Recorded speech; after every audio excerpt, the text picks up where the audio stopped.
Fala aí galera, tudo beleza? Como é que estão aí? Hoje eu vou falar sobre pecado. Não sei se o vídeo vai ficar grande. Talvez fique. Se ficar muito grande, então eu cortarei em partes. É, Se inscrevam aí no canal, dá aquele like nesse vídeo se puder.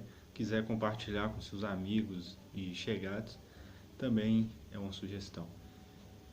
Então, sem mais delongas, vamos falar um pouco sobre pecado. No mundo de hoje tem se falado pouco sobre pecado.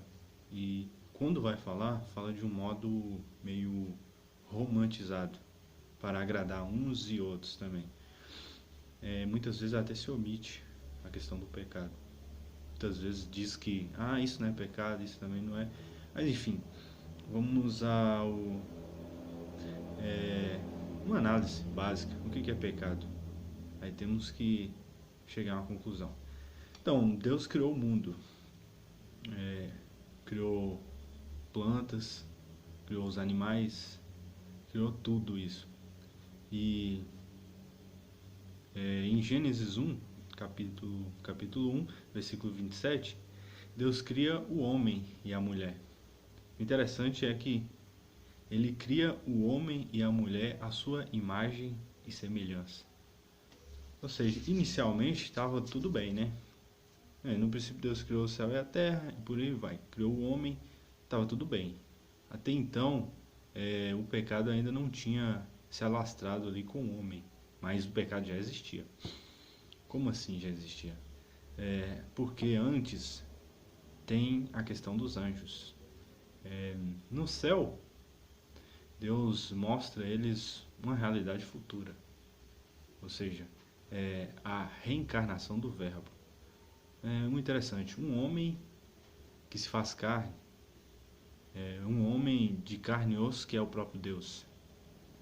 Isso fez com que os anjos, de certo modo, alguns, né, não todos, criassem uma certa inveja.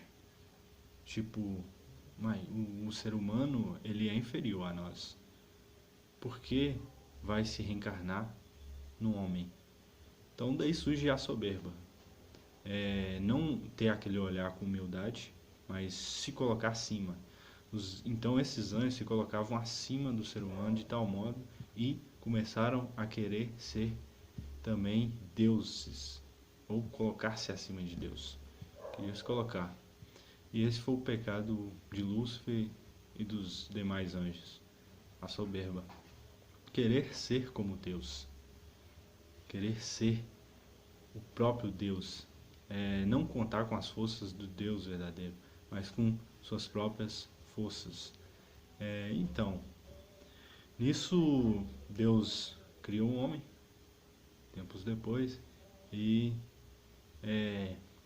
cria diversas árvores. Ele colocou o homem num jardim das delícias, onde tinha milhares de coisas para o homem fazer, tinha milhares de árvores para ele comer, tinha os animais para ele tomar conta, tudo estava indo bem. Deus só pediu uma única coisa, umazinha só, que ele não comesse da árvore do conhecimento, do bem e do mal. Só isso, só isso, mais nada. É muito interessante que, né, nas nossas vidas, muitas vezes a gente tem esse contraste, liberdade e libertinagem. Nosso pai, por exemplo, nos proíbe de ir num certo local, porque pode ser perigoso e tal, ou de uma amizade que pode ser também perigosa. Aí a gente vai e ignora esse conselho e vai pra lá. O que acontece? A gente passa por um aperto, a gente se dá mal e as consequências vêm em seguida. Se você faz uma coisa errada, a coisa que vai vir para você será errada também. Será você colhendo aquele fruto que você mesmo plantou.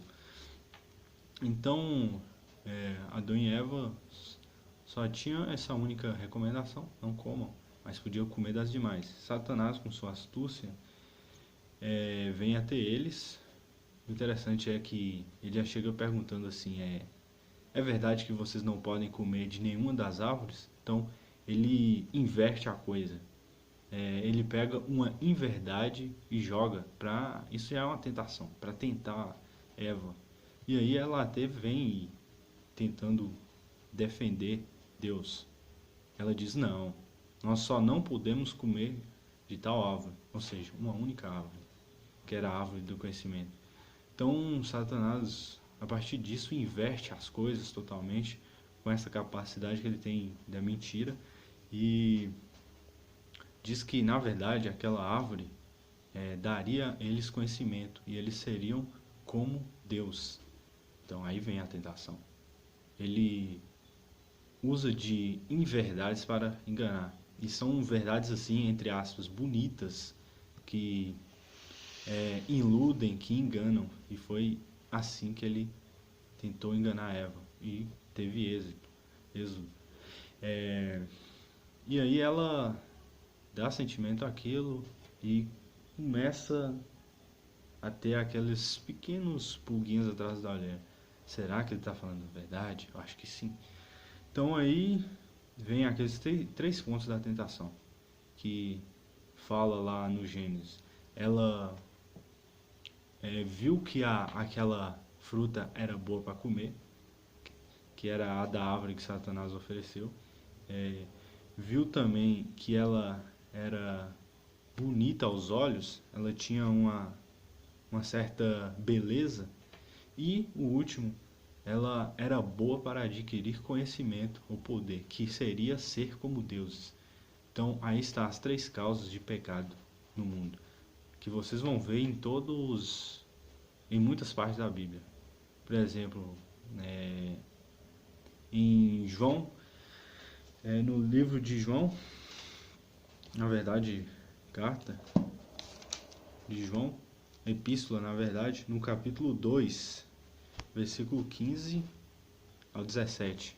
É interessante essa passagem porque fala dessas três tendências que o pecado tenta nos fazer cair. Não ameis o mundo nem as coisas do mundo, ou seja, aquelas coisas que te afastam de Deus.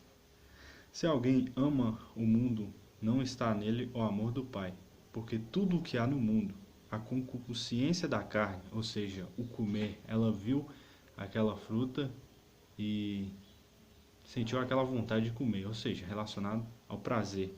A concupiscência da carne, a concupiscência dos olhos, os olhos. Ou seja, ela olhou e imaginou que aquilo era bom, que aquilo tinha algo que ela não conhecia, uma certa curiosidade. E o terceiro, depois dos olhos, e a soberba da vida. Não procedem do Pai, mas do mundo. A soberba da vida, o último, que ela viu que com aquilo poderia adquirir poder. Que é a soberba, né? O pecado de Satanás. Satanás não caiu em nenhum dos outros dois, mas no último, que é a soberba da vida, que é ser soberbo, querer poder, esse é o pecado demoníaco. Então, através do demônio, o pecado existe. Ele, poderia dizer, ele é o inventor do pecado. Ele foi o primeiro que pecou. Jesus diz na Bíblia que Satanás é o primeiro homicida. Então, daí a gente tira. Então, essas três formas de pecado foram o que inicialmente atinge o homem. E ele cai. Com Eva, depois com Adão. E isso é passado, que a gente pode chamar de pecado original. Passado de geração em geração. É como um contágio, diria um vírus. Mas ele por si mesmo não faz ninguém pecar. É uma tendência, pessoal. Não é que é culpa do pecado original que eu peco. Não. É por decisão sua, que seria o pecado pessoal. Você opta por um prazer e peca.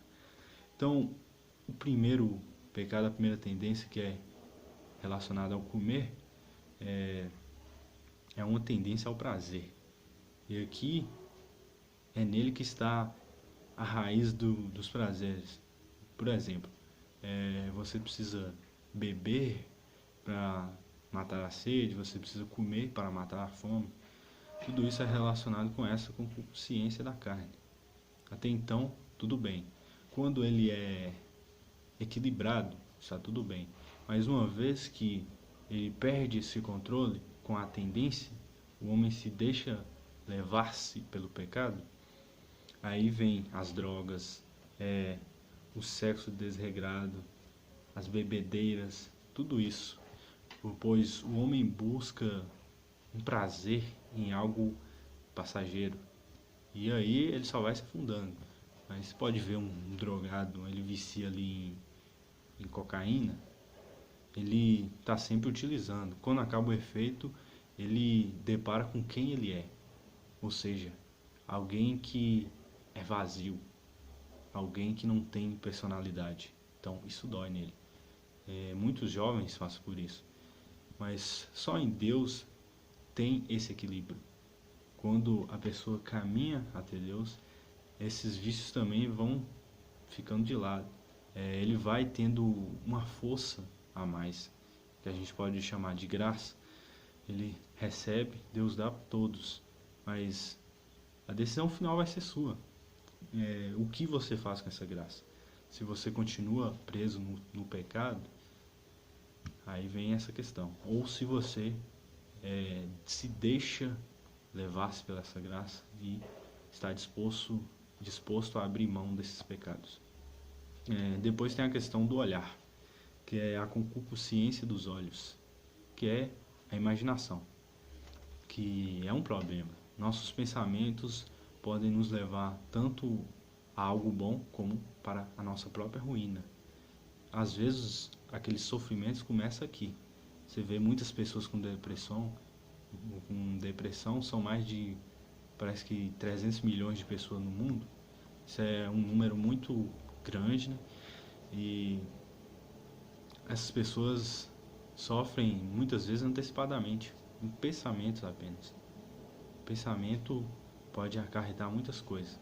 E tem aqueles que pecam através do pensamento com fantasias. Ele fantasia algo, sei lá, voltado a relações sexuais, voltado à inveja, tem inveja do irmão, mentaliza aqui primeiro. E de algum modo quer destruir o irmão. Tá aí um pecado que ataca muita gente. E também tem aqueles que querem obter riquezas. Aí pensam, eu quero ter um carro. Se eu tiver um carro, se eu ganhar na Mega Sena, eu vou ser feliz. Tá. Ele acha isso. Aí você pode ver um exemplo, uma criança. Ele queria um brinquedo, muito aquele brinquedo. Aí ele ganha aquele brinquedo achando que ali está a felicidade. Depois que ele ganha aquele brinquedo, que ele dá uma usufruída, ele joga o brinquedo de lado. Isso é um exemplo que na coisa material, nela mesma, não está a felicidade. A felicidade está em algo maior. E a gente fica com isso aqui na imaginação, achando que se realizar tal desejo vai ser feliz. Mas não é assim. E, por último, a soberba, que é querer tomar o lugar de Deus, né? Deus nos fez para participar da sua natureza divina. É aquela fala de Jesus, né? Vós sereis como deuses. Não é ser igual a Deus, mas ser semelhante em caridade, em boas obras, amar o próximo. Tudo isso a gente pode ser semelhante a Deus. Mas nunca querendo estar acima dele, sempre se colocando como servo, assim como nos deu o exemplo Jesus. Na cruz ele se esvaziou a si mesmo, não chegou aqui tentando esmagar o homem com seu poder. Outra coisa interessante é notar que essas três causas, essas três tendências ao pecado também foram, eu diria, que Jesus passou por ela com a tentação demoníaca nos 40 dias no deserto. Vou pegar aqui, a tentação de Jesus está no capítulo 4 de Lucas, inicia-se no versículo 1, que conta a história que Jesus foi levado pelo Espírito Santo ao deserto e lá, depois de 40 dias, é tentado pelo demônio. ele sentia fome, sentia sede. Então o demônio tenta inicialmente com: se és o filho de Deus, ordena a essa pedra que se torne pão. Ou seja, com concupiscência da carne, o comer.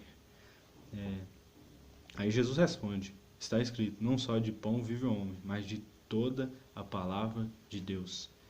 Depois a segunda tentação, que o demônio o leva para um monte muito alto e mostra todos os reinos da terra. E diz para Jesus: eu te darei todo esse poder, a glória desses reinos, porque me foram dados, e dou-os a quem quero.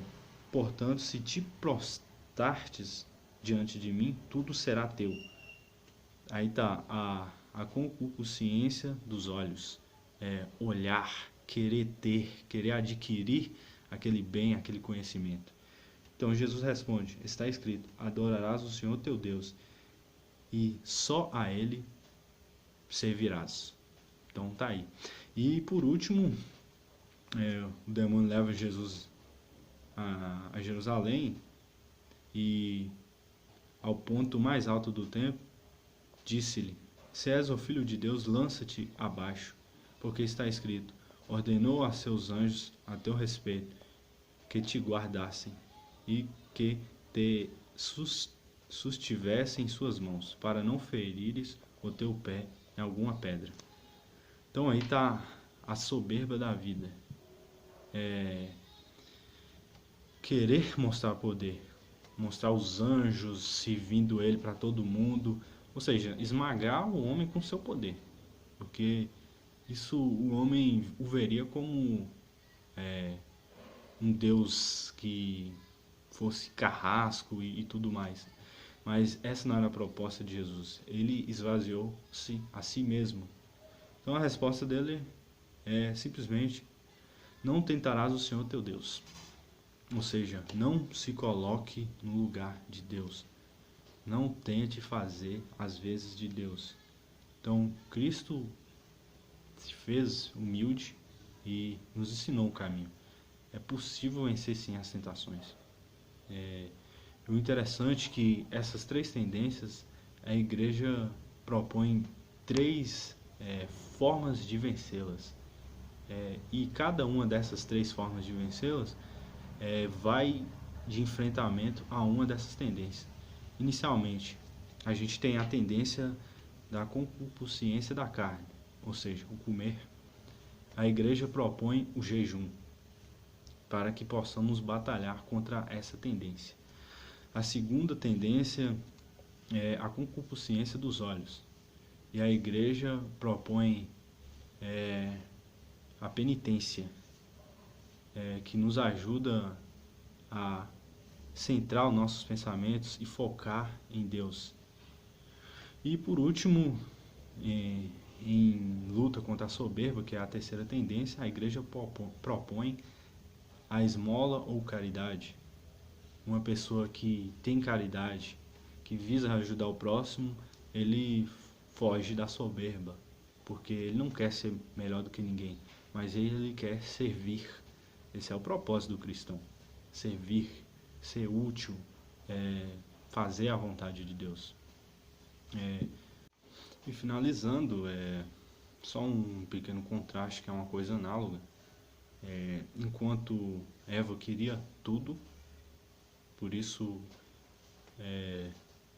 teve aquele desejo de comer, o prazer, teve a concupiscência dos olhos, que é aqueles pensamentos de obter algo, de adquirir, e a soberba, que é querer ser mais do que Deus, querer estar ali um nível superior aos outros. Enquanto Eva queria tudo isso, Jesus queria se doar, dar. Eva queria ter, Jesus queria dar. Ele tinha tudo, mas ele abriu mão de tudo isso para nos doar ele mesmo e se sacrificou por nós. Então essa é a beleza do cristianismo. Jesus é o servo humilde, aquele que está pronto para doar, para partilhar aquilo de melhor que ele tem, suas virtudes, seu amor, seus ensinamentos, Tudo isso Ele quer nos dar, e gratuitamente. E esse é o contraste. É como se estivesse diante de duas árvores. Uma que é voltada ao poder, querer estar acima dos outros, mas que no fim leva à ruína, e a outra é a árvore da verdadeira sabedoria, que é Cristo, aquele que se doa, que se dá por inteiro por todos nós. Então é isso, espero que sirva para alguma coisa esse vídeo para vocês, e boa quaresma.